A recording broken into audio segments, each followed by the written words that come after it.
मायणी परिसरात पावसाची जोरदार हजेरी। मायणी येथे अचानक आलेल्या पावसामुळे परिसरामध्ये मोठ्या प्रमाणामध्ये पाऊस पडला।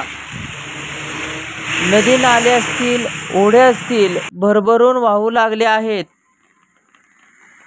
मागील 3-4 दिवसामध्ये पावसाने चांगली उघडीप दिल्यामुळे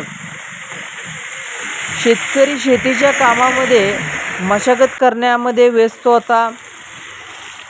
काही शेतकऱ्यांनी पेरण्या सुरू केल्या, पण अचानक आलेल्या पावसामुळे शेतकऱ्यांची मात्र तारांबळ उडाली। काही शेतकरी शेतामध्ये पेरण्या करण्यासाठी गेले होते। पावसाने सुरुवात केल्यामुळे पेरण्या रखडल्या। काही शेतकऱ्यांमध्ये समाधानाचे वातावरण निर्माण झाले होते। मायणीमध्ये खूप मोठ्या प्रमाणामध्ये पाऊस पडला, त्यामुळे नद्या नाल्यांना पूर आला।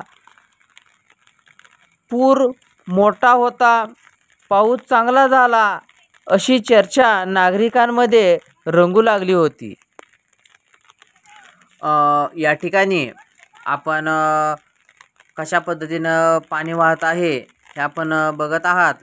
तर मायणी मेडिकल कॉलेजच्या परिसरामध्ये मोठ्या प्रमाणामध्ये पाऊस जो झाला, त्या परिसरामधून पाणी वाहत येऊन ते जे ब्रिटिशकालीन तलाव आहे, त्या तलावामधून जो कॅनल मायणी मेडिकल कॉलेजच्या परिसरामधून गेलेला आहे आणि त्या परिसरामध्ये जो कॅनल आहे, त्या कॅनलला कशा पद्धतीनं पाण्याचा विसर्ग होतो हे बघता तर खूप मोठ्या प्रमाणामध्ये पाणी या ठिकाणी गोळा होतं आणि ते पाणी ह्या कॅनलला येतं आणि तसंच पुढं ते चितळीला वाहत वाहत जातं।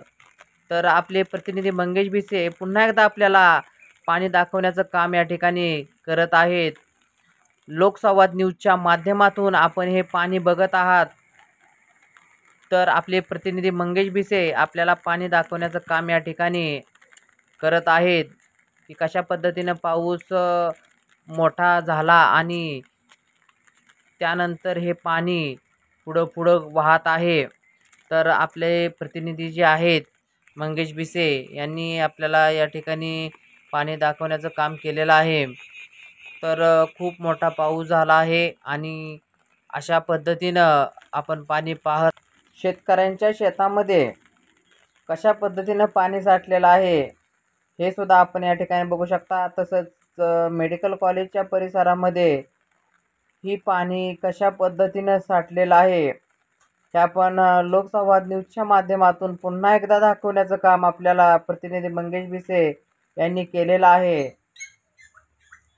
मायणीहून मंगेश भिसे, लोकसंवाद न्यूज 11। नेहमी एक पाऊल पुढे। चॅनलला लाईक करा, कमेंट करा, सबस्क्राईब करा। धन्यवाद।